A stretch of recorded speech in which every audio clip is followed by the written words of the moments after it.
What is going on, collectors? Optical 20 back for another video preview. Today we're going to take a look at classic Iron Man from Hot Toys, a final product release. And you can pre-order this at bigbadtoystore.com. I'll put the link down below. So this guy has been rumored to be out last week, and then it wasn't. There's rumors that they're changing something or whatever the case is, and it's finally out. And it looks like the biggest concern, I'll just jump right into it, from the collectors, is something that they didn't, at least on these pictures, didn't address. And that is the clear plastic around Iron Man. Now, me personally, would I rather have it detachable? Of course. Does it bother me that much? Not as much as the others, because just maybe I have no intentions of getting it, but I can see it from a standpoint of an Iron Man collector. Like, let's say if you are a hardcore Iron Man fan and you want a comic book representation in your collection, I can see why you would be upset. In my case, I can appreciate this. I might even buy this down the line, but Iron Man is not really, how should I say it, selling out right now. Even the most iconic ones like the Battle Damage Mark 85. So I can foresee this, sitting on the shelves for a long time. And when it does, and it goes on a good sale, then maybe that's the time I would pick this up. Because I can see, some benefits on owning this. Let's say if you're into comic book characters, which Sideshow does, they do have Thor and Cap. This would be a good addition to that. And maybe, if this sells well, which I don't anticipate, Hot Toys might dive into that. I don't think so, but you never know. Now, I see the frustration with the clear plastic because I can also see some downside to this. Like, if this could get scratched easily, or turn into yellow, or be a dust magnet as well. And that is unsightly, if you have that. I didn't see any photos where he doesn't have one. So I'm just going to go into the conclusion that it is not detachable. Now, he has several on his body, like in his forearms, in his boots, obviously his torso, a part of his helmet. So it's all over the place.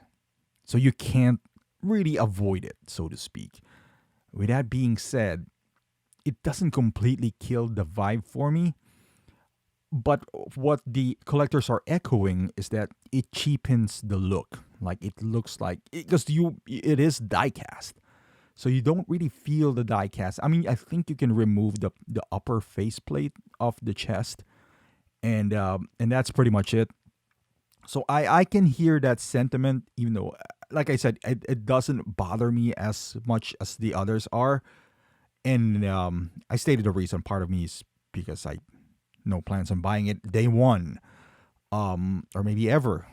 But I would say this diorama looks pretty good. And you can use this on any Iron Man or any, I would say even tech related, if you're into photography, any tech related character like Flash or Batman or anybody, because it is sort of I didn't even know he came with a briefcase.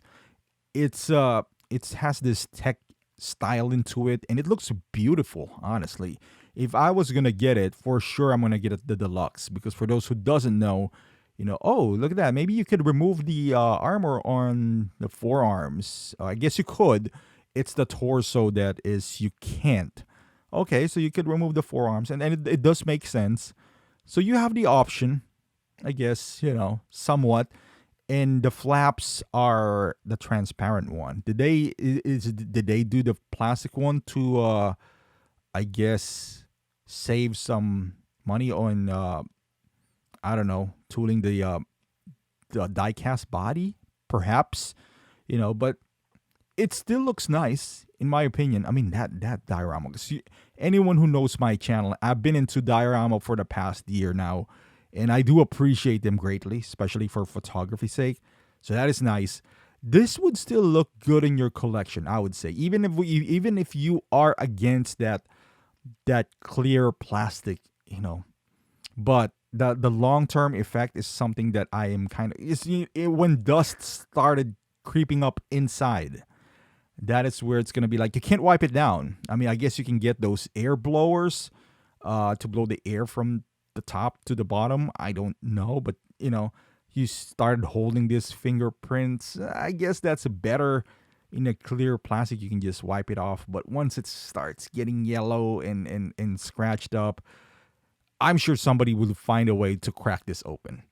I'm, I'm sure somebody will. And once they do, then that's where we will see the beauty of this, because that would prevent. Did he? I don't know. You let me know in the comments. Did you guys see any torso articulation though? Is it two plastic pieces or so? Can he do the? I saw one picture where he's doing the ground pound pose. So I guess there's still articulation there. Okay, there's a two parts. I can see the separation from this picture right here. So maybe you still could. So maybe it's all hope is not lost, and maybe you can just pry it out. But just looking at the figure itself, it still looks good. I still like it. It gives you that old school vibe, and when partnered with this lights around him, with this neon lights and LED lights, he really does stand out. And now, if you have a bunch of Iron Man and you purchase this, I'm sure it will still look good. And the price tag is a bit high for somebody who's not in the MCU with no head sculpt. But the diorama looks good. So like I mentioned, if it's like free especially now that shipping is outrageous. Okay, so this is a ground pound pose. So that means you can twist the body. Okay, so you could. There's articulation in the waist then. But yeah, you could. It still looks fantastic in my opinion. Is it worth what it's asking for? I don't think so, because there's no likeness of RDJ. We always say that it's driven by the likeness, but there's no likeness, even though it's completely new tooling perhaps. But we'll see. But let me know in the comments how you feel about this figure. Is this something you would pick up day one? Or are you going to be like me? It's kind of like, you know what? I'm going to hold on to it. But let me know in the comments how you feel about this figure, how it turned out. Thank you for watching. Hopefully you like this video. Give it a thumbs up. Subscribe to the channel if you haven't done so. Follow me on Instagram, Facebook, and Twitch. And I will see you guys in the next video.